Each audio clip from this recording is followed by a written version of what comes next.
new Xbox One reveal, Sony and Nintendo stock climbing as a result, and Final Fantasy VIII for the PC. Hey guys, I'm Jess, and this is the Curse Weekly Roundup. Well, how about that Xbox One? Microsoft's next console opened to a mixed audience. Now sure, we've got the diehard Xbox fans preaching, just wait till they announce more games, you'll all rue the day you insulted the Xbox One. And then we've got the larger, more vocal group saying, well, guess PS4 is the way to go. Well, now we know more deets about this next-gen console. Now first, if you missed the announcement, go ahead and check out our butt-hurt-inducing video recap, which we'll link in the description. Go ahead, pause this video for a minute and go watch it. Okay, we all caught up?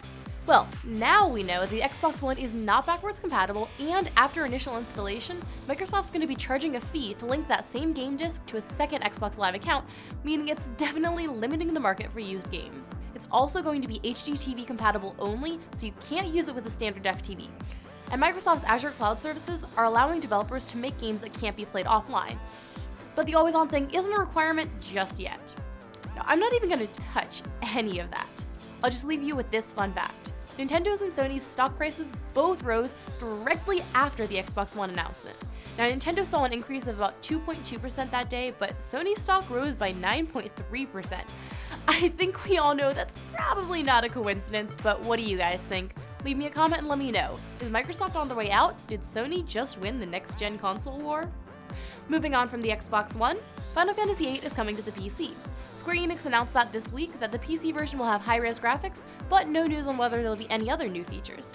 It's also going to make the Chocobo World minigame a lot easier to access, since with the PS2 version you needed the Pocket Station, which was really only sold in Japan or sometimes at anime conventions. Now this news is actually garnering some mixed opinions. On the one hand, those who have never played 8 can now do so, but on the other hand, this doesn't really seem to add much in the way of replay value, so it's not really bringing anything to the table for prior Final Fantasy VIII fans. What do you guys think? Pick this one up or skip it? Let me know in the comments. Finally, flying under the radar of many, Dust 514 was released last week on 5/14. Get it? Well, if you're not aware, Dust 514 is an FPS that takes place in the EVE universe. It's a PS3 exclusive that actually integrates with EVE Online, so things you can do in Dust affect EVE's world and vice versa. Now, one of the coolest features of the game is how customizable it is. You choose your skills, weapons, and even what kind of vehicle you want to use to take the enemies down. Oh, and did I mention, it's free to play. Now, if you want to know more about Dust 514, check out our full game write-up. Of course, we'll link to that in the video description.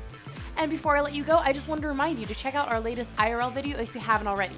This one features me and James learning moves from a pro MMA fighter. Thanks to Alienware, we got to meet Amir Sadala and have the workout of a lifetime. We learned to punch, kick, and put each other in a chokehold, and it turns out I'm a lot stronger than I look. Watch the video and you'll see what I mean. A huge thank you to Alienware for making that happen. And that just about wraps up the roundup. Be sure to subscribe if you haven't already, and give this video a like if you enjoy gaming news. Thanks for watching, enjoy the game.